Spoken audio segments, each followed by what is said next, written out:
నమస్కారం. Spiritual journey కార్యక్రమానికి స్వాగతం, సుస్వాగతం. మనం ప్రతి ఎపిసోడ్లో ఒక సీనియర్ ప్రైమరీ మాస్టర్ ఒక ఆధ్యాత్మిక జర్నీ గురించి తెలుసుకుంటాం. మరి ఇవాల్టి స్పిరిచువల్ జర్నీలో మనం senior primary master Sridevi madam గారిది ఆధ్యాత్మిక జర్నీ గురించి తెలుసుకుందాం. అదే స్పిరిచువల్ జర్నీ. నమస్తే మేడం. నమస్తే అండి. Welcome to the show. Thank you. Yes madam, ప్రతి ఒక్కళ్ళు ఆధ్యాత్మిక జర్నీ చేసుకుని వచ్చిన వాళ్ళమే. సో ఎప్పుడప్పుడు ఈ జర్నీ ఒక బిగినింగ్ ఉంటుంది. సో మీ ఒక ఆధ్యాత్మిక జర్నీ ఒక బిగినింగ్ ఎక్కడి నుంచి అయింది? నాది చెప్పాలంటే ముందుగా గురువులు, పరమ గురువులు, మా మొదటి గురువు మల్లేష్ గారికి, గురువు గారు బ్రహ్మర్షి పితామహ పత్రిజీ గారికి, అమ్మ స్వర్ణ మాలపత్రికి హృదయపూర్వక నమస్కారాలు. నాకు జన్మనిచ్చిన తల్లిదండ్రులకి నేను ఎంతో రుణపడి ఉంటాను. వాళ్ళకి నా ఆత్మ ప్రణామాలు. నా చిన్నతనంలోనే అసలు నాకు ఆధ్యాత్మికత అంటే ఒక ఇష్టం ఉండేది. మా ఫ్రెండ్స్ అందరూ సినిమాలకి అక్కడెక్కడ వెళ్తుండేవాళ్ళు. నేను అలా కాకుండా ఒక పుస్తకం పట్టుకొని అక్కడ గోదావరి నది ఒడ్డున కూర్చొని ఉండేదాన్ని. అలా కొద్ది రోజులకి నాకు ఇదేంటో తెలుసుకోవాలి అంటే, ఇప్పుడు మేము ఆడవాళ్ళం బయటికి వెళ్ళి ఏమి చెప్పలేం కదా, అప్పుడు బయటికి వెళ్ళే పరిస్థితులు లేవు. అందుకే ఏదన్నా ఒక కోర్స్ చదివి దాన్ని మనం మా అందరికీ సేవ చేసుకుంటూ ఉండాలి అనిపించేది. అట్లా అనుకొని ఒక డాక్టర్గా లేకపోతే ఒక నర్సుగా చదువుదామని అనుకునేదాన్ని మనసులో. అట్లా అనుకొని సరే అని ప్రయత్నం చేస్తుంది. ఇంకా అప్పుడు 5వ క్లాసు 6వ క్లాసు చిన్నపిల్లని అలా ప్రయత్నం చేస్తూ ఉంటే చిన్నప్పుడే పెళ్లి చేసేసారు నాకు. చిన్నప్పుడే, అప్పుడు 13 ఏళ్ళు పెళ్లి చేసేసరికి ఇంకా మళ్ళీ చదువుతానని పట్టుదలతో ఒక 2 ఏళ్ళు చదువుకున్నా. ఆ తర్వాత హైదరాబాద్ ఇళ్ళ దగ్గరికి రావడం అయిపోయింది. వీళ్ళు ఇక్కడే ఉండేవారు. హైదరాబాద్ రాగానే ఇంకా మొదలైంది నాకు ఆధ్యాత్మిక ప్రయాణం. ఎక్కడైనా తెలుసుకోవాలి, ఏదైనా చెయ్యాలి, ఇలాగే లైఫ్ అంతా సంసారము ఇదేనా అని ఆలోచన వచ్చేది. ఇంతలోకి ఈయన వెళ్తూనే ఉండారు అంతకుముందు నుంచి. నైట్ అంతా అక్కడ ఉండడం గురువు దగ్గర. కానీ నాకు గురువు అంటే తెలియదు, వాళ్ళు ఏం మాట్లాడుకుంటున్నారో తెలియదు, నాకు చెప్పలేదు ఏ విషయం. వీళ్ళు ఎక్కడికి వెళ్తున్నారు ఏంటి అని ఆలోచించేదాన్ని. అట్లాగా 1 సంవత్సరం అయిన తర్వాత ఈయన పలానా చోటుకి వెళ్దాం పదా అన్నారు. ఎక్కడ అంటే ఒక పాత గుడి ఉంది, అక్కడికి వెళ్తే తెలుస్తుంది అన్నారు. అక్కడికి వెళ్ళాక అక్కడ ఈయన గురువు గారు కూర్చుని ఉన్నారు. కూర్చొని ఉంటే ఏంటి అంటే, ఇట్లా ఉపదేశం తీసుకోవాలమ్మా నువ్వు అనేసి పళ్ళు పూలు దగ్గర పెట్టేసి మంత్రోపదేశం చేశారు. చేస్తే ఏంటి మంత్రంలో ఏముంది, అయినా కూడా చెప్తున్నారు కదా చేద్దాము అనుకొని ఎక్కువ జపం చేసేవాళ్ళం. ఎప్పుడు చేస్తూనే ఉండేవాళ్ళం జపం అన్నీ. అట్లా అట్లా ఆయనకి బాగా ఇష్టమై ఆయన రోజు ఆయన దగ్గరికి వెళ్ళడం, ఆయన చెప్పే అన్నీ వినడం, ఇంటికి రావడం. అట్లా పిల్లలు పుట్టారు 2 ఈ లోపల. వాళ్ళతో వాళ్ళని చూసుకుంటూ ఇటు నడుచుకుంటూ ఉండేదాన్ని. సో అంటే ఆ గురువు దగ్గర నుంచి మీరు అంటే జపం ఎలా చేయాలి అని ఈ ఒక అంశం నేర్చుకున్నారు. దాని తర్వాత అంశంలో ఇంకేం జరిగింది? ఇంకా ఏమేమి నేర్పించారు ఆ గురువు గారు? ఆ గురువు గారు మండలి పూజలన్నీ 40 రోజులు అఖండ జ్యోతులు పెట్టించేవారు. పెట్టించి నిన్ను నువ్వు చూసుకో, అది ఉట్టిగా బయట పెట్టడమే, జపం చేస్తూ కూర్చో, నిన్ను నువ్వు చూసుకో అనేవారు. ఎప్పుడు శ్వాసని లోపల గమనిస్తూ ఉండాలి, ఇదే చెప్పేవారు. అంటే నిజతారకం అనేవారు మాకు. అంటే ఏ పని చేస్తున్నా నువ్వు ఆ నిజతారకంలోనే ఉండాలి, ఆ పని చేస్తూ ఉండాలని చెప్పేవారు. మళ్ళీ గుణాలని అధిమాయించుకోవాలి. 6 గుణాలు ఉన్నాయి. మన శరీరం అంతా 25 తత్వాలతో నిండి ఉంది. తత్వాలన్నిటినీ చూసుకుంటూ వాటిని సపరేట్ చేసుకుంటూ గుణం వస్తుంది, రాదని కాదు మనిషి అన్నాక, కానీ ఆ గుణం వచ్చేదాన్ని ఆపాలి. అట్లా కంట్రోల్లో చేసుకునే పవర్ని రావాలని చెప్తూ ఉండేవారు ఆయన. చెప్తూ కోపం ఎలా వస్తుంది, క్రోధం ఎలా ఉంది అన్నీ చూపించేవారు. అంటే ఒక కలర్ రూపంలో మాకు కనపడేవి ఆ ధ్యానంలో. అట్లా కోపం వచ్చేదాన్ని తెలిసిపోయేది. అప్పుడు దాన్ని అదమాయించుకుంటూ ఉండాలి, రాకుండా చేసుకోవాలని చెప్పేవారు. అట్లాగా మా ప్రయాణం అప్పటి నుంచి ఆయన వెనకనే జరిగింది. ఇంకెంతమంది నాకు ఉన్నా కూడా ఎక్కడికి వెళ్ళేవాళ్ళం కాదు, ఎప్పుడు ఆయనతోనే నడిచేవాళ్ళం. ఆయనతో ఒక ఈ రకమైన సహచర్యం అనొచ్చు, అయితే ఆయనతో సజ్జన సాంగత్యం అనొచ్చు. సో ఆయనతో ఎంతకాలం వరకు ఉంది ఇలాగా? దగ్గర దగ్గర 35 సంవత్సరాలండి. 35 సంవత్సరాలు. నా చిన్నతనం నుంచి ఇంకా ఆయనే. కనీసం గుడికి వెళ్ళడం ఏం వద్దు, ఆయనే అన్ని గుళ్ళకి తీసుకెళ్ళేవారు. మంచి గుళ్ళు, పాత గుళ్ళు, కానీ ఎప్పుడు గుళ్ళోకి తీసుకెళ్ళలేదు. గుడి లోపలికి తీసుకెళ్ళలేదు. పెద్ద గుళ్ళకి వెళ్ళాం, కేదార్నాథ్ బద్రీనాథ్ వెళ్ళాం కానీ బయట కూర్చోబెట్టేవారు. మ్మ్. ఓపెన్ ప్లేస్లో చెట్ల కింద ఓకే. ఇక్కడ కూర్చొని లోపల ఎవరు ఉన్నారు చూడండి అనేవారు. మ్మ్. అలా ఓకే. చెప్పేవారు. అప్పుడు మేము ధ్యానంలో కూర్చొని అన్ని శివుని అమ్మవారిని దర్శించుకునేవాళ్ళం. మ్మ్. అట్లా మాకు నిజస్వరూపాలు బాగా నిజతత్వాలు చెప్పేవారు. మ్మ్. మీలోనే ఉంది ఇదంతా, మ్మ్. మీరు అంతంత దూరాలు వెళ్ళక్కర్లేదు మ్మ్. అని. ఈ ప్లేసులు మాత్రం ఆ తపస్సుతో బాగా పెరిగి ఉంది. మ్మ్. తపశ్శక్తి అనేది అక్కడ ఉంది, దాన్ని మీరు తీసుకోవాలి మ్మ్. అని చెప్తూ ఉండేవారు. ఓకే. అలా మేము అన్ని ప్రయాణాలు ఇటు బద్రీనాథ్ అటు కన్యాకుమారి వరకు వెళ్ళొచ్చాం మ్మ్. ఆయనతోటి. అంటే ఆయన మూడో కన్ను ఉత్తేజపరిచేవారా, లేకపోతే అంటే ఈ ప్రక్రియ ద్వారా మీకు మూడో కన్ను ఓపెన్ అయిందంటారా? ఓపెన్ అయినట్టు. ఓకే. మూడో కన్నులో ఓపెన్ అయినప్పుడు మీరు ఏమేమి చూసుకున్నారు? మా జన్మలు చూసుకున్నామండి. మ్మ్. ముందు జన్మలో మేము ఎవరమో, మ్మ్. నేను ఎలా ఉండేదాన్ని, ఏ ఊర్లో ఉండేదాన్ని, ఓకే. అవన్నీ చూసుకున్నాం. 7 జన్మలు చూసుకున్నాం. మ్మ్. అప్పట్లో మాకు ఊరి పేర్లు అన్నీ కనపడేవి. మ్మ్. అట్లా ధ్యానంలో కూర్చోబెట్టేవారు, మ్మ్. చూసుకోమనేవారు. ఆయన ఏం చెప్పేవారు కాదు. మ్మ్. ఎప్పుడైనా వెళ్తే సాయంత్రం పూట వెళ్ళి రాత్రంతా కూర్చునేవాళ్ళం. మ్మ్. ఆయన పడుకోండరా అనైనా పడుకునేవాళ్ళం కాదు, ఓకే. కూర్చుండిపోయేవాళ్ళం. మ్మ్. అలాగా మాకు కనపడేవి దృశ్యాలు. ఓకే. అవి చెప్తే ఆయన రాసి పెట్టుకోండి అమ్మా మర్చిపోతారు అని చెప్పేవారు. మ్మ్. చాలా సంతోషపడేవారు. సో ఆయనతో ఉన్నప్పుడు మీకు ఆస్ట్రల్ ట్రావెల్స్ లాంటివేనా అయ్యాయా? అది తెలియదండి, మాకు ఆ పదమే తెలీదు. మ్మ్. కాకపోతే అలా పలానా ఊరు చూసి వచ్చామంటే నువ్వు అక్కడికి వెళ్ళినట్టేరా అని చెప్పేవారు. ఓకే. అదే హాస్టల్ ట్రావెల్ ఇప్పుడు అర్థమవుతుంది. సో ఆ గురూజీతో అయిన తర్వాత నెక్స్ట్ మన బ్రహ్మర్షి సుభాష్ పత్రిజీతో ఫస్ట్గా మీరు ఎప్పుడు కలిసారు? అప్పుడండి మేము ఆయన నిర్మాణం అయిన తర్వాత మేమిద్దరము, ఈయన రిటైర్ అవ్వడము, మ్మ్. ఇంక ఈ ప్రపంచంలో ఎవరు లేరు మాకు, మ్మ్. గురువు ఒక్కరే కదా అనుకొని అన్ని ఆశ్రమాలు చూద్దాము, అంతకన్నా చేసేదేమీ లేదు. మా గురువుగారు మమ్మల్ని ఇద్దరిని ఇక్కడే ఉండి మిగిలిన వాళ్ళందరినీ చూడమన్నారు. మ్మ్. మేము ఉండలేదు, అవన్నీ పెద్ద బరువులు మనకు వద్దు అవన్నీ, మ్మ్. మనం ఎక్కడైనా ప్రశాంతంగా ఉండిపోదాం వెళ్ళి అట్లా అనుకొని బయలుదేరాం. ఓకే. అప్పుడు వెళ్ళినప్పుడు నెల్లూరు అటంతా తిరిగాం అనమాట. మ్మ్. తిరిగి గుంటూరు వచ్చాం. మ్మ్. గుంటూరు దగ్గర పెద్ద ధ్యాన మహాచక్రం జరుగుతుంది మ్మ్. అమరావతిలో. ఓకే. అది అనౌన్స్మెంట్ విన్నాం, మాకు తెలియదు. మ్మ్. ఈయన అక్కడికి వెళ్ళి కూర్చున్నాం. ఇదేదో వినపడుతుంది వెళ్దామని అక్కడ కూర్చునేసరికి టీవీ కనబడుతుంది, 1000 మంది జనం. మ్మ్. ఎవరు ఈయన అనుకుంటే ముసలాయన ఆయన అంటున్నారు అక్కడ వాళ్ళు. పేరు కూడా తెలియదు. సరే ఆయన కూర్చోబెట్టారు 3 గంటలు. అప్పటికే మాకు అలవాటు కదా, మ్మ్. కూర్చొని ఒక జ్యోతి దర్శనం చేసుకున్నాం. బాగా అనిపించింది. ఓకే.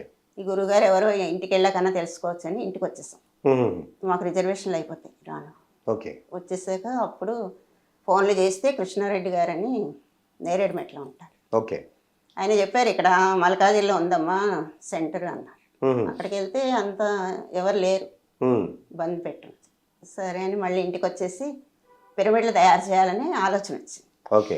ఏం చేయాలో తెలియదు, ఎవరు కలవలేదు మాకు. మ్మ్. కలవకపోతే జీకే గారికి మేము ఒకసారి ఫోన్ నెంబర్ దొరికింది ఇలాగే. ఫోన్ చేస్తే నేను బొంబాయిలో ఉన్నాను రండి అన్నారు. మ్మ్. అప్పుడు మేము ఇద్దరు వెళ్ళిపోయాం బొంబాయి. ఓకే. వెళ్ళిపోతే అక్కడ ఆయన ఒక పిరమిడ్, కాపర్ పిరమిడ్ తయారు చేసి ఓకే. ఓపెనింగ్ పెట్టారన్నమాట. మ్మ్. పెడుతుంటే అక్కడ మేము ముందు రోజు వెళ్ళాము. మ్మ్. వెళ్ళేసరికి ఆయన గురుగారు వస్తారు రేపు కలుద్దురు కానీ అన్నారు. మ్మ్. అప్పుడు మేము ఫస్ట్ టైం సార్ని కలిసాం. ఓకే. ఆయన కంటి చూపులన్నీ నాకు చాలా మంచిగా అనిపించింది. మ్మ్. షేక్ హ్యాండ్ తీసుకున్నారు, ఉండండి అమ్మా అన్నారు. మ్మ్. అంతే, ఆయన వెళ్ళిపోయారు. ప్రారంభం చేసి మమ్మల్ని ఆ పిరమిడ్లో కూర్చోబెట్టి ధ్యానం చేసి వెళ్ళిపోయారు. మ్మ్. అప్పుడే ఆయనతో మాకు మొదటి పరిచయం. అంటే మీ మొదటి గురువు మీకు ఒక మంత్రం ఉపదేశించారనేసి అన్నారు. ఆ మంత్రం ఏంటో మీరు బహిరంగంగా చెప్పచ్చా? చెప్పచ్చు. ఇప్పుడు చెప్పచ్చు. అంటే ఇదివరకంటే దాచిపెట్టాం. మ్మ్. ఈయనకు నేను చెప్పేదాన్ని కాదు, నా అనుభవం ఆయనకి తెలిసేది కాదు, ఆయనది నాకు చెప్పేవాళ్ళు కాదు. ఓకే. వద్దు చెప్తే వాళ్ళకి రాలేదని వాళ్ళు ఫీల్ అయిపోతారు, మ్మ్. నాకు వచ్చి చెప్పండి అనేవారు. మ్మ్. మంత్రాలు కూడా అంతే, మ్మ్. చెవులే చెప్పేవారు. అవును. అలా చేసుకునేవాళ్ళం, ఎవరిదే వాళ్ళదే, ఎవరి మంత్రం వాళ్ళదే. Yes sir. అచ్చా అచ్చా. సో ఆ మంత్రోపదేశంలో ఆయన ఏం చెప్పారు మీ గురుగారు? అంటే ఫస్ట్ మాకు తారకం అని ఇచ్చేవారండి. ఓకే. శ్రీరాముని మంత్రం ఉంది కదా, ఆంజనేయ స్వామి, మ్మ్. అది ఇచ్చేవారు. మ్మ్. శ్రీరామ రామ రమే రమి మనోరమి శాస్త్రార నామం తాత్పర్యం వ్యాపితం రామనామం వరానని. మ్మ్. ఆ మంత్రం 108 సార్లు చేయండి, ఆ తర్వాత మీరు ఎన్నిసార్లు చేసుకోండి మీ ఇష్టం మ్మ్. అని చెప్పేవారు. ఫస్ట్లో అదే. మ్మ్. తర్వాత అమ్మదని అన్ని నరసింహస్వామిదని అట్లా ఎన్నో మంత్రాలు ఇచ్చారు మాకు. అచ్చా. అవన్నీ చేసుకుంటూ ఉండేవాళ్ళం. అంటే ఆయన మీకు శ్వాస మీద ధ్యాస పెట్టి ధ్యానం చేయండి అని ఎప్పుడు చెప్పడం జరిగింది? అంటే మేము రాత్రిపూట అక్కడ ఉండేవాళ్ళం మా గురువు గారి దగ్గర. ఓకే. అట్లా ఇలా కొన్ని ఏండ్లు గడిచినాయి, 5-6 ఏళ్ళు గడిచి ఉంటాయి. ఆయన చుట్టూ తిరగడం, ఆయన చెప్పిన వినడం, ఆయన ఏదో ఒక ఎగ్జాంపుల్ చెప్పి అందరిది వాళ్ళ గురువు గారిది చెప్పేవారు అన్నమాట. వాళ్ళ గురువు గారు కూడా చిన్నప్పటి నుంచి ఆయన తపస్సులో ఉండేవారు 11 సంవత్సరాలు. ఆయన దగ్గర ఈయన శిష్యుడిగా అలా ఉండేవారు అన్నమాట. ఆయన చెప్పేవారు అక్కడికి కొండది అడవి, పులులు వచ్చినా మా గురువు గారు కదిలేవారు కాదు, ఎదురుగుండా వచ్చి కూర్చునేవి. అలాగే నేను ఉంటే నా మీద కూడా పాము అట్లా తిరుగుతూ ఉండేది, నేను కదిలేవాడిని కాదని చెప్పేవారు.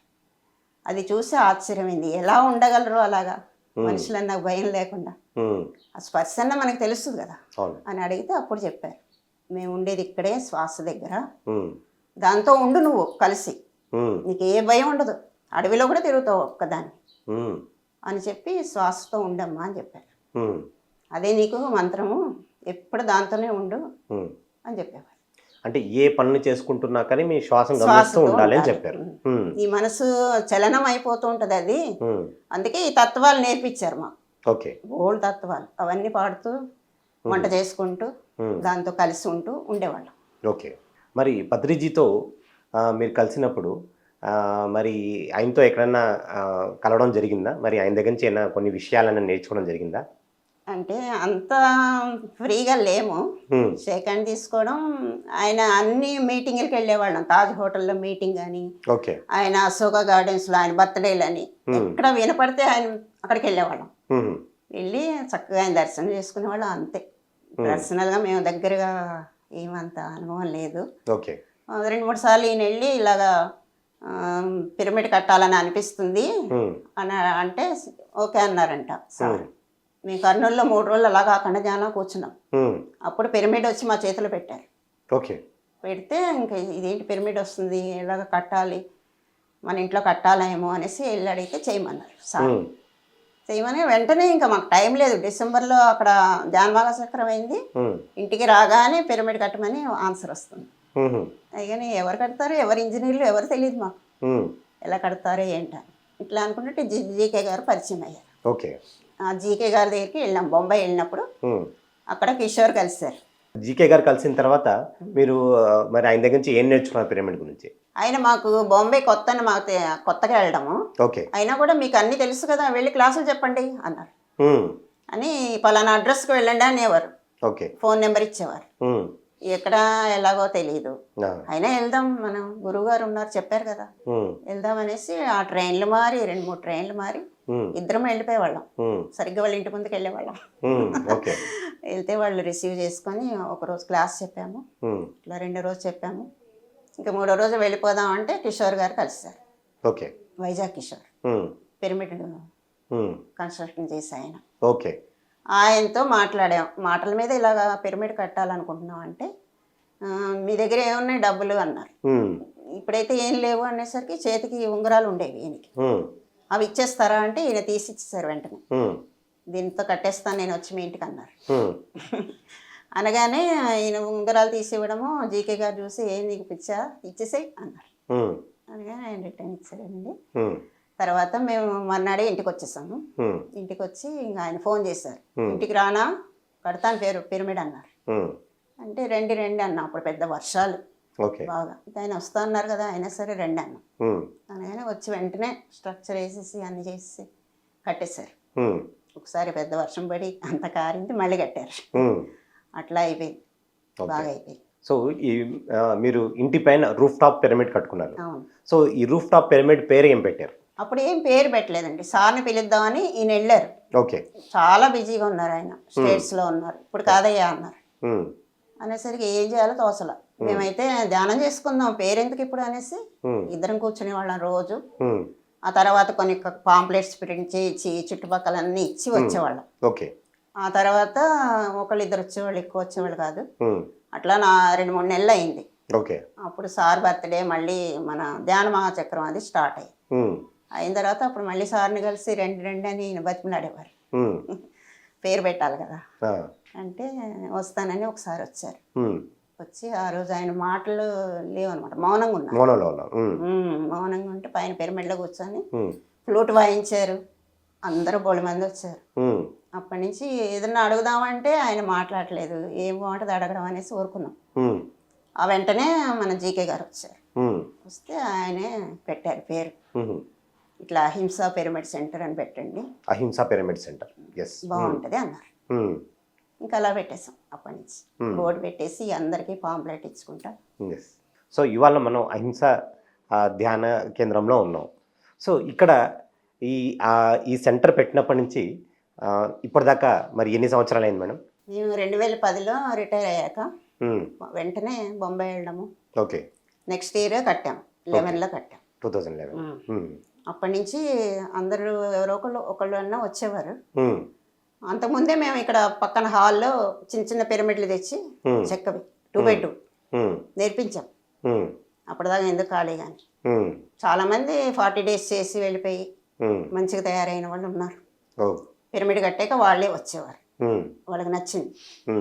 అలాగా మేము మార్నింగ్ 5 నుంచి 7 వరకు కంపల్సరీ చేస్తాం. ఓకే. రోజు మాతో పాటు ఎవరన్నా ఉండని, ఒకళ్ళిద్దరు ఉండని చేస్తూనే ఉంటాం. ఓకే. స్వచ్ఛత ఈ సెంటర్లో దాదాపు ఎంతమంది రెగ్యులర్గా అంటే ఫుల్ మూన్ మెడిటేషన్ కానీ లేకపోతే అమావాస్య ధ్యానం కానీ వస్తూ ఉంటారు మేడం? ఆ రెండు కంపల్సరీ చేసేవాళ్ళము. పౌర్ణమి కంటే 70 పైనే వచ్చేవారు. 70 మెంబర్స్. అప్పుడు వాళ్ళందరికీ వండి పెట్టడము, వాళ్ళని క్లాస్ పెట్టించడము. చాలా మంది మాస్టర్స్ పెద్ద పెద్ద వాళ్ళు వచ్చి ఎంతో అద్భుతంగా జరిగాయి క్లాసులు. ఓకే. మన ట్రస్ట్ మెంబర్లు అందరూ ఇక్కడికి వచ్చి చెప్పిన వాళ్ళే. దామోదర్ రెడ్డి వీళ్ళంతా, సురేష్ బాబు, ఓకే, వీళ్ళంతా, మల్లీశ్వరి అందరూ వచ్చేవాళ్ళు. అలాగా బాగా క్లాసులు జరిగాయి. శ్రీధర్ న్యూ ఎనర్జీ శ్రీధర్ గారు వచ్చేవారు. 3 రోజులు పెట్టేవాళ్ళం. ఓకే. తర్వాత మన గుడాకేశ మాస్టర్ వచ్చారు, ప్రబోధచ్చిత. మరి గుడాకేశ్ నేర్చుకున్నారు కదా, రాత్రి అంతా పడుకోకుండా ధ్యానం చేసేవారా? చేసాం, 40 days చేశాను. అబ్బో, చేశాను, బాగా అనిపించింది. తర్వాత ఊర్లో ప్రయాణాలు అట్లా మధ్యలో మిస్ అయిపోయింది. ఓకే. తర్వాత ఎప్పుడైనా చేయగలననే కాన్ఫిడెన్స్ ఉంది నాకు. కాన్ఫిడెన్స్ ఉంది. ఎస్. సో అంచేత ఇక్కడ మరి ఈ అహింసా ధ్యాన కేంద్రంలో మీరు చేస్తున్న వాళ్ళకి ఎంతోమంది మాస్టర్స్ వచ్చేవారు కదా, వాళ్ళకి వచ్చే అనుభవాలు ఏమైనా ఉన్నాయి? ముఖ్యమైన అనుభవాలు కొన్ని చెప్పడానికి చాలా ఉన్నాయి. కొన్ని ముఖ్యమైన అనుభవాలు మాతో షేర్ చేసుకుంటారు. ఓకే. 10 ఏళ్ళ నుంచి అండి ఎవరో ఒకళ్ళు రావడము. ఫస్ట్ లో చిన్న పాప రావడము, హార్ట్ లో హోల్ ఉందని వాళ్ళ అమ్మ కూర్చోబెట్టుకొని, అంటే ఆ పాపకి హార్ట్ లో హోల్ ఉందని డాక్టర్లు చెప్పారు. ఓకే. చెప్పి ఆపరేషన్ చేయాలని చెప్పారు. ఆమె తట్టుకోలేదు అని బాధపడుతూ వచ్చింది వాళ్ళ అమ్మ. చిన్న పాప, మాకు భయంగా ఉంది అని అంటే, మేము ఇక్కడ ధ్యానం చేయమా, నువ్వు మధ్యలో కూర్చో, పాపని ఒళ్ళో పడుకోబెట్టుకో అన్నాం. చిన్నది అటు ఇటు తిరుగుతూ ఉంటుంది అనమాట. అలా చేసింది, 1 వారం రోజులు చేసింది అంతే. సో దీని పరిణామంగా ఏమైంది? అప్పుడు ఆమె యాక్టివ్ అయింది. 1 వారం రోజులు చేసేసరికి అటు ఇటు రావడం, కిందకి రావడము, అట్లా తిరిగేది. తిరిగేసి డేట్ ఉంది వెళ్ళిపోవాలి అంది వాళ్ళమ్మ. అయితే ఒకసారి చూపించండి డాక్టర్ అంటే తీసుకెళ్లారు హాస్పిటల్కి. ఓకే. ఆ అమ్మాయి అంత యాక్టివ్గా ఉంది, ఆపరేషన్ వద్దు ఏమొద్దు, మళ్ళీ చెకప్లు చేద్దాం అన్నారు వాళ్ళు. చేశారు, బాగుందన్నారు. అంటే ఆమెకి హార్ట్లో ఉన్న హోల్ పూడిపోయింది. అబ్బో, చాలా మిరాకిల్ మేడం. టెస్ట్లో తెలిసిపోయింది, బాగుందని చెప్పారు. ఓ, వెరీ గుడ్. అట్లాగా ఆమె చాలా సంతోషపడి ఫోన్ చేసింది 2-3 సార్లు. సో ఇప్పటికే వాళ్ళు ధ్యానంలో చేస్తున్నారు, రెగ్యులర్గా ధ్యానం చేస్తారు.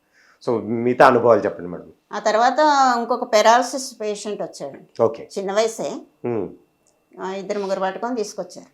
ఇంక పైకి ఎక్కాలంటే కష్టం కదా. అవును. మెల్లగా ఎక్కిచ్చారు పాపం, కూర్చోబెట్టారు. చాలాసేపు చేశాడు ఆయన. ఓకే. ధ్యానం నేర్చుకున్నాడు.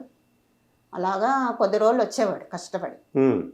ఆ తర్వాత ఆయన 40 days కూడా చేసి ఉంటాడు. బాగా అయిపోయింది ఆయనకు కూడా. ఓకే. మళ్ళీ ఆయనంతటా ఆయనే దిగడం ఎక్కడం మెట్లు. ఓ, వెరీ గుడ్. అట్లా వెళ్ళిపోయేవాడు. ఆయన వయసు ఎంత ఉంటుంది మేడం? 35-40 లోపలే. చిన్న ఏజ్ లోనే ఆయనకి పారాలసిస్ వచ్చింది. ఆయన బిజినెస్ చేసేవాళ్ళు వాళ్ళు. ఓకే. వాళ్ళే ఆ ఇంటికి ఆధారం. అట్లా వాళ్ళ భార్య బాగా బాధపడింది. నేను ఇట్లా అయిపోయాడు సడన్ గా అని తీసుకొచ్చి ఇక్కడ చేయించేదన్నమాట. వేరే ఎవరిన పట్టుకొని వచ్చేది పైకి ఎక్కించడానికి. తర్వాత ఆయన వెళ్ళిపోయేవాడు. Very good. అలా 40 days చేసి ఉంటాడు ఆయన. బాగా అయిపోయారు. ఇంకా మిగతా అనుభవాలు? ఒక స్టూడెంట్లే వాళ్ళంతా, ఓకే. సాఫ్ట్వేర్ ఇంజనీర్లు. జాబ్ అంటే వేరే ప్రేమ వివాహంలో ఫెయిల్ అయ్యి జాబ్ మానేసి పిచ్చోళ్ళ తిరుగుతున్నారు. జాబ్కి వెళ్ళాడు. అంటే చాలా మంది ఉండేవారు, 3-4 ఉండేవారు ఇలాంటి కేసు. ఓకే. తిరుగుతూ ఉంటే వాళ్ళ ఫాదర్ తీసుకొచ్చి ఇట్లా ఇది బాగా తగ్గుతుందని విన్నాము, మా అబ్బాయిని మీరు ఇక్కడే కూర్చోబెట్టండి, ఎక్కడికి వెళ్ళనివ్వకుండా అంటే ఆయన వెనక వచ్చి కూర్చోబెట్టి చేయించేవాడు. ఆయన మళ్ళీ ఊర్లో ఉంటాడు అనమాట. ఓకే. కొద్ది రోజులు ఆయన వచ్చేవాడు, తర్వాత అబ్బాయి తిరిగాడు. ఆయన కూడా మంచిగా అయ్యాడు, నార్మల్ అయిపోయాడు. ఇప్పుడు మంచి జాబ్ వచ్చింది, వేరే స్టేట్స్ కూడా వెళ్ళిపోయాడు. ఓ వెరీ గుడ్. అట్లా 2-3 బాగా చేసుకున్నారు. తర్వాత ఇంకొక జంట వచ్చింది, వాళ్ళకి పిల్లలు అది పుట్టకపోతే ధ్యానం చేశారన్నారు. ఆ ఒక ఇన్సిడెంట్ కూడా చెప్పండి. మన పిరమిడ్ మాస్టరే శివకుమార్ అని, ఓకే. ఇక్కడ గౌతమ్ నగర్లో ఉంటారు. భార్యకి 7-8 సంవత్సరాలు అయింది పెళ్ళి. మాధవి అని, ఆ అమ్మాయి బాగా ధ్యానం చేస్తుంది. వచ్చి పిరమిడ్లో కూర్చుండిపోయేది. ఇంట్లో కుదరదట్లేదు నాకని వచ్చి 24 గంటలు అలా కూర్చుండిపోయేది, లేసేది కాదు. నేనేం మంచినీళ్ళు తాగు అవుతా కానీ దగ్గర పెట్టేదాన్ని.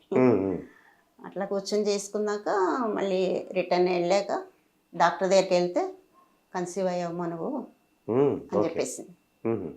దానికోసమే చేశానండి అని అప్పుడు చెప్పింది. ఆ విధంగా ఆమె సక్సెస్ అయింది. సో ఇలాంటి ఇంకా సక్సెస్ స్టోరీస్ ఇంకా ఉన్నాయా? ఇంకా 2-3 ఇంకా చెప్పండి మేడం. అంటే ధ్యానం చేస్తే కనుక మన సమస్యలన్నీ కూడా తీరుతాయి అనడానికి ఈ ప్రాక్టికల్ ఉదాహరణ అనమాట. ఇవాళ మనం ఈ షూటింగ్ చేస్తున్నాం, కానీ ఈ ఒక ఎపిసోడ్ మరి ఎంతో లక్షలాది మంది ప్రపంచం అంతా కూడా చూస్తారు. అంటే వాళ్ళందరికీ కూడా ఈ ప్రాక్టికల్గా ఒక ఎక్స్పీరియన్స్ అనమాట. ధ్యానం చేస్తే కనుక మన సమస్యలు అన్నీ తీరుతాయి అనడానికి ఇది ఒక ప్రాక్టికల్ అయిన ఉదాహరణ అని చెప్పడానికి ఉంటుంది అనమాట. సో ఇలాంటి ఇంకా 2-3 కేసెస్ అయినా ఉంటే చెప్పండి. మీరు అంటున్నారు బాహ్యంగా ప్రాపంచికంగానే లాభం అడుగుతున్నారు, కానీ ఆధ్యాత్మికంగా కూడా బాగా లాభపడిన వాళ్ళు ఉన్నారు. ఆధ్యాత్మికంగా లాభం పడిన వాళ్ళు కూడా చెప్పచ్చు. అంటే ముందు మా గురుగారి దగ్గర శిష్యులైన వాళ్ళు కూడా వచ్చేవారు. ఓకే. మాకంటే కొంచెం గురి అనమాట, ఏదన్నా మేము చేస్తున్నాం అంటే అది కరెక్ట్ అని. అట్లాగా వచ్చి చేసుకొని హాస్టల్ ట్రావెల్ జరుపుకున్న వాళ్ళు, అట్లాగా వాళ్ళ జన్మలు చూసుకున్న వాళ్ళు ఉన్నారు. ఓకే.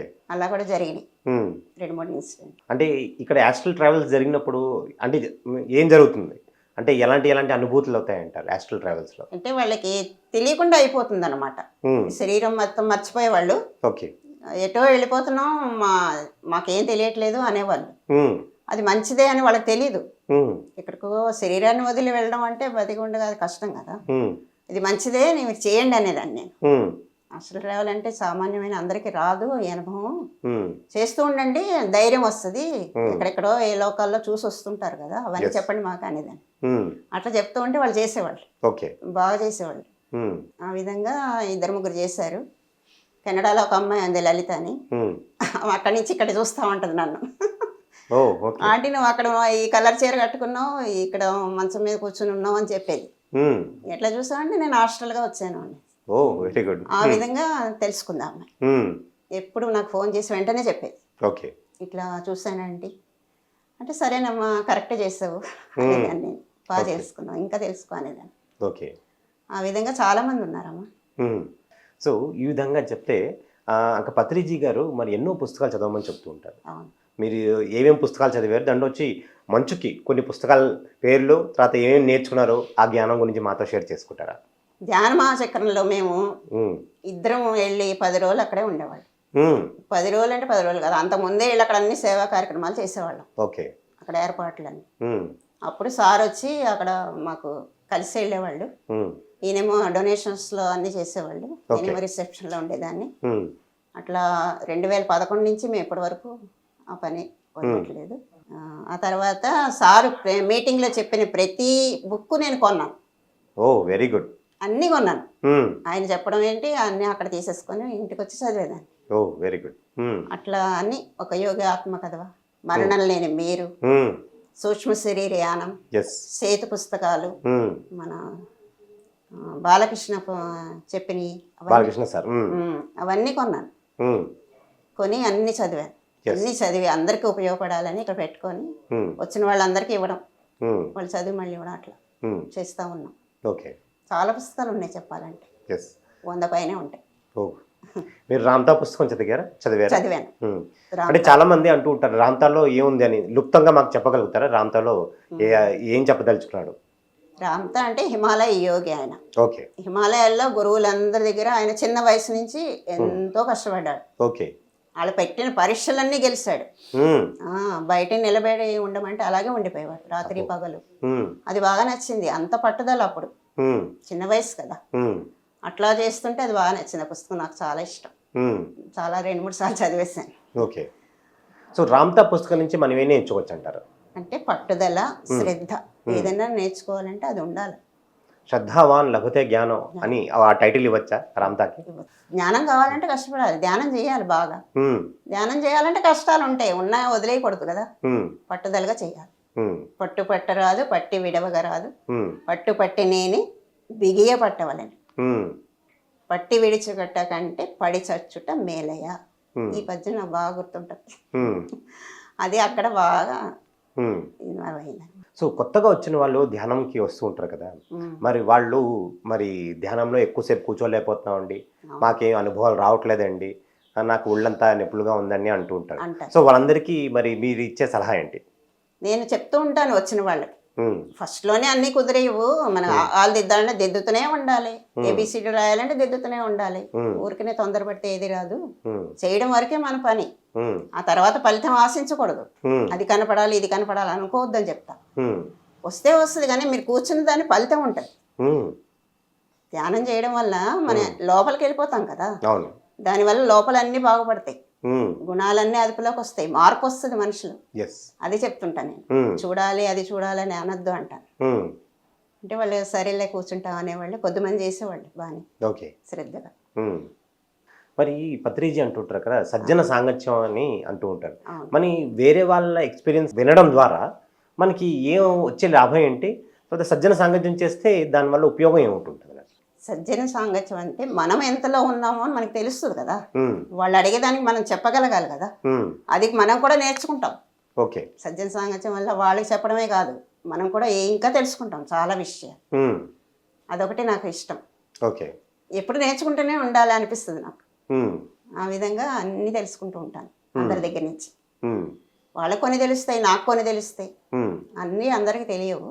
ఓకే. ఎప్పుడు మనం కొత్త కొత్త విషయాలు తెలుసుకోవాలంటే సజ్జన సాంగత్యం తప్పనిసరి. పిరమిడ్ స్పిరిచువల్ సొసైటీస్ మూవ్మెంట్ ఒక ముఖ్య ఉద్దేశం శాకాహార జగత్. ఆ శాకాహార జగత్ అవ్వాలంటే మనందరూ ప్రతి ఒక్కరు శాకాహారి అవ్వాలి. ఈ శాకాహారం అవసరం ఏంటంటారు? మాది అహింస పిరమిడ్. ఉమ్. హింస వదిలేయమని చెప్తున్నాం మేము. అందుకే శాకాహార ర్యాలీలు కూడా తీసాం, ఉమ్. అందరికీ చెప్పాం కూడా. ఓకే. హింస హింస చూడ హంస పకడం అని మన శ్వాసను మనం పట్టుకుంటే హింస ఎప్పుడో వదిలేస్తాం. ఉమ్. మళ్ళీ ఇంకోటి జీవించు జీవించనివ్వు అనేది నాకు చాలా ఇష్టం. ఉమ్. అటువంటిది అందరికి చెప్పేదాన్ని. ఓకే. ఇట్లాగే ఉండాలి మీరంతా. ఉమ్. మనము ఒక ప్రాణిని ప్రాణం తీయలేము, ఉమ్. తీసేస్తాం కానీ ఎస్. ప్రాణం పోయలేం ఉమ్. అని చెప్పేదాన్ని. ఉమ్. ఆ విధంగా శాకాహారానికి అందరు రావాలి. ఉమ్. మేము కూడా అదే తపనతో ఉన్నాము. ఎస్. తప్పకుండా జరుగుతుంది. ఉమ్. ధ్యానంలోకి వచ్చిన వాళ్ళందరూ శాకాహారులే అవుతారు ఉమ్. తప్పనిసరి. ఓకే. అట్లాగే అహింసలోకి వస్తారు, ఉమ్. శాకాహారులు అయిపోతారు. Yes. అది నాకు చాలా ఇష్టం. అంటే మనం సార్ పత్రిజీ ట్రెక్కింగ్ గురించి ఇక్కడ చాలా చెప్తూ ఉంటారు. అంటే ట్రెక్కింగ్లో అంటే ప్రకృతిలోకి వెళ్ళి మనం ధ్యానం చేయాలి, ప్రకృతిలో ఎంతో ఎనర్జీస్ ఉన్నాయని అంటుంటారు. మరి మీ ట్రెక్కింగ్ అనుభవాలు ఎలా ఉంటే మాతో షేర్ చేసుకోండి. మేము ఒకసారి సార్తోనే తిరిగాము, ఉమ్. కాకపోతే ఎక్కువ లేదు, ఒక్కసారి ఉమ్. తిరిగితే ఆ ఎనర్జీస్ బాగా తీసుకోవడం అన్నది తెలిసింది. అప్పుడు ఉమ్. ఎలా తీసుకోవాలనేది మాకు అర్థం కాలే కొత్తలో. ఉమ్. తర్వాత దాని దగ్గర ఉంటేనే, ఆ శ్వాసతో ఉంటేనే ఆ ఎనర్జీ పెరుగుతుంది. ఉమ్. మనం అటు ఇటు భయపడి ఎక్కగలమా లేదా ఈ డౌట్లో ఉంటాం, ఉమ్. అవన్నీ వదిలేయాలి. ఉమ్. వదిలేసి ట్రెక్కింగ్ అనేది శరీరానికి కూడా ఒక ఎక్సర్సైజ్ లాంటిది. ఎస్. తేలిక అవుతుంది, బరువు అన్నది తగ్గిపోతుంది. ఉమ్. అట్లా మేము ఆ అనుభవం నాకు ఎక్కువ అనమాట. ఓకే. పెద్ద పెద్ద కొండలు ఎక్కాము, ఉమ్. తిరుపతి దగ్గర కొండలు అన్నీ ఎక్కేసాం. ఉమ్. ఆ పైన జలపాతాల దగ్గర నిలబడ్డాము, అన్నీ చేసాం. ఓ వెరీ గుడ్. అప్పుడు ఆ చెట్లు ఎనర్జీ తీసుకున్నాం మేము, ఉమ్. వాటిని పట్టుకొని. ఓకే. ఆ ఎనర్జీ మా లోపలికి వస్తున్నట్టు కూడా మాకు తెలిసింది. ఉమ్. అట్లా ఎందుకు సార్ అలా చేస్తారన్నది మాకు అప్పుడు అర్థమైంది. ఓ ఓకే. ప్రకృతిలోకి వెళ్ళాం కాదు, వాటి ఎనర్జీ మనం తీసుకోవాలి. ఉమ్. అట్లా అని తెలుస్తుంది అనమాట. ఓకే. మరి పత్రిజీ మన సొసైటీ పేరే పిరమిడ్ స్పిరిచువల్ సొసైటీస్ మూవ్మెంట్ అని పెట్టడం జరిగింది. సో ఈ పిరమిడ్ ప్రాముఖ్యత మరి ఎంతవరకు ఉందంటారు? అసలు ఈ పిరమిడ్ వల్ల ఉపయోగం ఏంటంటారు? పిరమిడ్ అంటే ముందు మాకు తెలిసేది కాదు. ధ్యానం అంటే తెలుసు చిన్నప్పటి నుంచి. ఈ పిరమిడ్ ఎందుకు ఇందులోనే వస్తుందా అని ఆలోచించాను. ఆలోచిస్తే ఇక సహజమైన పిరమిడ్ అనేది ఈజిప్ట్లో ఉంది కదా, వెళ్ళి చూడాలనిపించింది, వెళ్ళాం. ఇద్దరం వెళ్ళాము, సార్ అక్కడ కూడా వచ్చారు. ఓకే. కాకపోతే బయట దానికన్నా పిరమిడ్లో చాలా తొందరగా మనం సూక్ష్మ శరీరంలోకి వెళ్ళిపోతాం. అదొకటి బాగా లాభం. ఓకే. అందుకే పిరమిడ్లో అందరి దగ్గర ఉండాలి. మన ఒంట్లో అన్నీ క్లియర్ అవుతాయి. ఓకే. అది ఎనర్జీ లోపలికి వెళ్ళినప్పుడు మన బాడీ అంతా క్లియర్ అవుతుంది. అది ఆలోచన తొందరగా వస్తుంది. ఓకే. అది బాగా తెలుసుకున్నాను. ఇది క్లియర్ వాయన్స్ అంటుంటారు కదా, అవును. క్లియర్ వాయన్స్ అంటే ఏంటంట? అంటే మాట మీద జాస. క్లియర్ వాయన్స్ అంటారు, క్లియర్ ఆడియన్స్ అంటారు. అంటే ధ్యానంలో ఉండగా మనం క్లియర్ ఆడియన్స్ అంటే ఇక్కడ దూరంగా ఉన్న శబ్దాలు వినగలుగుతాం, దూరంగా ఉన్న దృశ్యాలు చూడగలుగుతాం. సో దీని గురించి కొంచెం వివరించి చెప్తారా? అంటే మనం శరీరం వదిలిపెట్టి వెళ్తాం కదా, అప్పుడు పైకి వెళ్ళినప్పుడు అక్కడ మనకు కనపడతాయి దృశ్యాలు. పచ్చని కొండలు, చెట్లు, సెలయేళ్ళు, అక్కడ ఉండే జంతువులు, అట్లాంటివి కనపడినప్పుడు మన శరీరం ఇక్కడ వదిలేస్తాం, కానీ వెళ్ళాం కదా, అవును, చూసి వచ్చాం కదా, మరి అదే కదా మనకి రుజువు. అక్కడ వాళ్ళ మాటలు అన్నీ వింటాం మనం, అప్పుడు మనకి తెలిసిపోతుంది. ఓకే. తిరిగి వచ్చాక అవన్నీ గుర్తు చేసుకుంటే మన సూక్ష్మ శరీరయానం చేసామని అర్థమైపోతుంది. మరి మూడో కన్ను యాక్టివేషన్ అంటారు కదా, థర్డ్ ఐ యాక్టివేషన్ అంటారు కదా, థర్డ్ ఐ యాక్టివేషన్ అయిన తర్వాత ఏం జరుగుతుంది? దాన్ని సంబంధించిన అనుభవాలు ఏమైనా మీకున్నాయి కానీ, లేకపోతే వినడం కానీ ఏమైనా చేశారా? తేడా అంటే నాకు తెలీదు. నేను అనుకుంటాను ఇప్పుడు మనం కూర్చొని కళ్ళు మూసుకుంటాం కానీ మనకు దృశ్యం అయితే కనబడుతుంది, ఎటో వెళ్తున్నాం కదా, అదే తేడా. ఓకే. దాన్ని చూసి వస్తున్నాం. ఎట్లా చూస్తున్నాం? జ్ఞాననేత్రమే కదా, జ్ఞాననేత్రమే, కరెక్టే. అదే తేడా. మరి దాన్ని మనం వచ్చి 10 మందికి చెప్తున్నాం, అదే మనం తెలుసుకున్నట్టు, తెరుచుకున్నట్టు, అంతే. ఏదో తేడా అంటే ఇంకేం లేదు. చాలా మంది అంటూ ఉంటారు ఈ భౌతిక ప్రపంచాన్ని ఆధ్యాత్మిక ప్రపంచాన్ని బ్యాలెన్స్ చేసుకుంటూ వెళ్ళాలండి. ఈ బ్యాలెన్సింగ్ అది ఎలా చేసుకోవాలి అంటారు?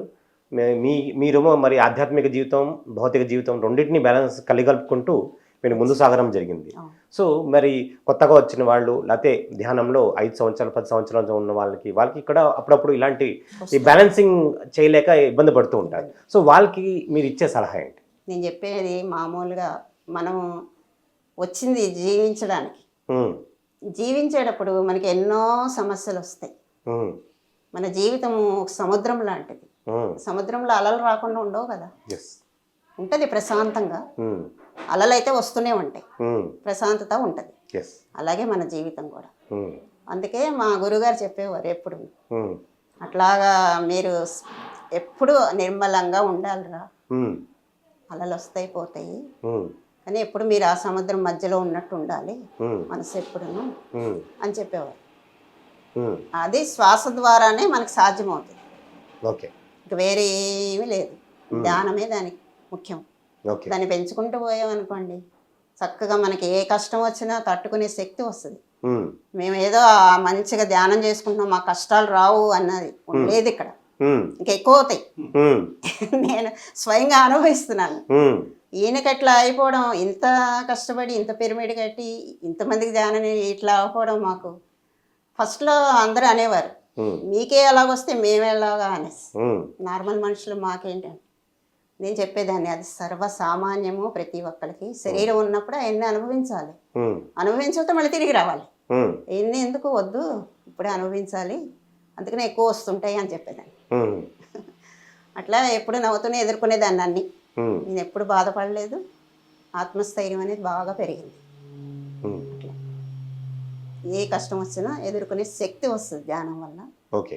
కష్టాలు వస్తూ ఉంటాయి పోతుంటాయి, సామాన్యం అది, ప్రతి ఒక్కరికి అంతే. మీరు ఎంతో సంగీతం కూడా పాడతారనేసి నేను విన్నాను, మా గురించి ఒక చిన్న పాట పాడాలి. అంత గొప్పగా ఏమి రాదు నాకు.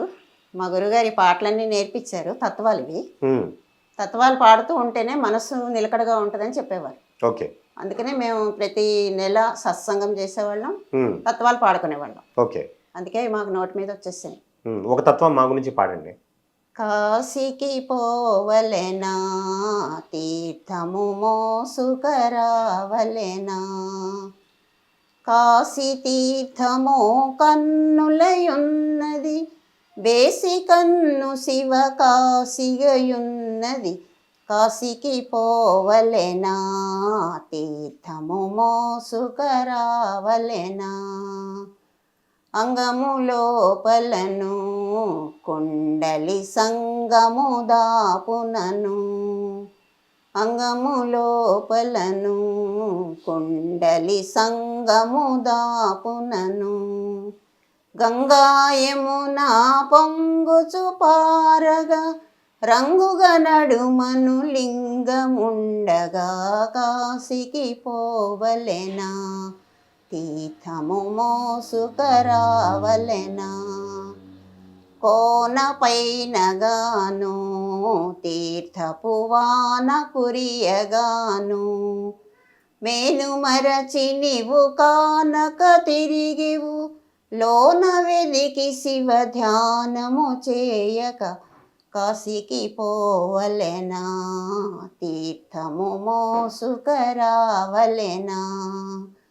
భావము లోపలను జీవుని తావు తెలియకాను, జీవగుణముల చిక్కు విడిచిత జీవ బ్రహ్మము తావు తెలిసితే, కాశీకి పోవలెనా తీర్థము మోసుకరావలెనా. చాలా అద్భుతంగా పాడారు మేడం. సో ఇలాంటి తత్వాల్లో మీరు అంటే ధ్యానం చెప్తున్నప్పుడు ఈ తత్వాలు పాడుతూ అందరినీ ధ్యానంలో కూర్చోబెడతారా? అప్పుడప్పుడు కూర్చోబెడుతుంటారు. అలా కూర్చోబెట్టాలి కూడాను. ఎందుకంటే అందుకే అర్థం కావు కదా. అంటే అర్థం అంటే ఇప్పుడు పాడిన తర్వాత వాళ్ళకి అర్థం కూడా చెప్తే ఈ తత్వాలు వాళ్ళకి అర్థం అవుతుంది, వాళ్ళు నిజ జీవితంలో కూడా ఉపయోగించుకోవడానికి ఉంటుంది. ఎందుకంటే మీరు ఆ పాట పాడే ఈ ఒక అవకాశం మీకు మాస్టర్స్ ఇచ్చారు, అలాగే ఆ తత్వాన్ని అర్థం చెప్పే గుణం కూడా మీకు ఇచ్చారు, మీకు ఆ జ్ఞానం కూడా ఉంది. సో అంచేత మీ తత్వం పాడుతూ వాళ్ళకి అవన్నీ చెప్తూ ఉండాలని మా సజెషన్. Yes madam. సో మన స్పిరిచువల్ జర్నీలో ఫైనల్గా మన ప్రేక్షకులకు ఇచ్చే మీ మెసేజ్ ఏంటి? నేను చెప్పేది, మనం జీవించడానికి వచ్చాం, ఎప్పుడు జీవించి ఉండాలి, ఎప్పుడు భూత భవిష్యత్తు కాలాల్లోకి వెళ్ళిపోతూ ఉంటాం, ఎప్పుడు వర్తమానంలో ఉండాలి, అప్పుడే ఆనందంగా ఉంటాం. అది నేను అందరికీ చెప్తూ ఉంటాను. అందులో ధ్యానం చేసేటప్పుడు ఆ కోరికలు, ఏ రోగాలు తగ్గాలి అని పెట్టుకోవద్దు, మిమ్మల్ని మీరు తెలుసుకోండి, మీరు ఎందుకు వచ్చారు, మీ లక్ష్యం ఏంటో చూసుకోండి అని చెప్పేది. అందులో సార్ చెప్పింది మాత్రం ఖచ్చితంగా జరిగి తీరుతుంది. ధ్యాన జగత్ అవుతుంది, శాకాహార జగత్ అవుతుంది, సాధ్యాయం ఇవన్నీ చేస్తూ ఉండాలి, పిరమిడ్ జగత్ కూడా అయిపోతుంది. ఎస్ మేడం, ఎంతో అద్భుతంగా మీ యొక్క జ్ఞానాన్ని మాతో పంచుకున్నారు. మరి ఎన్నో విషయాలు చెప్పడం జరిగింది, అలాగే ఎన్నో అనుభవాలు మాతో షేర్ చేసుకున్నారు. ఇంత జ్ఞానం ఇచ్చినందుకు మీకు ఎంతో కృతజ్ఞతలు. అందరికీ ధన్యవాదాలు. సో ఇదండి శ్రీదేవి మేడం యొక్క స్పిరిచువల్ జర్నీ. ఇంకొక ఎపిసోడ్లో మళ్ళీ కలుసుకుందాం. అంతవరకు సెలవు.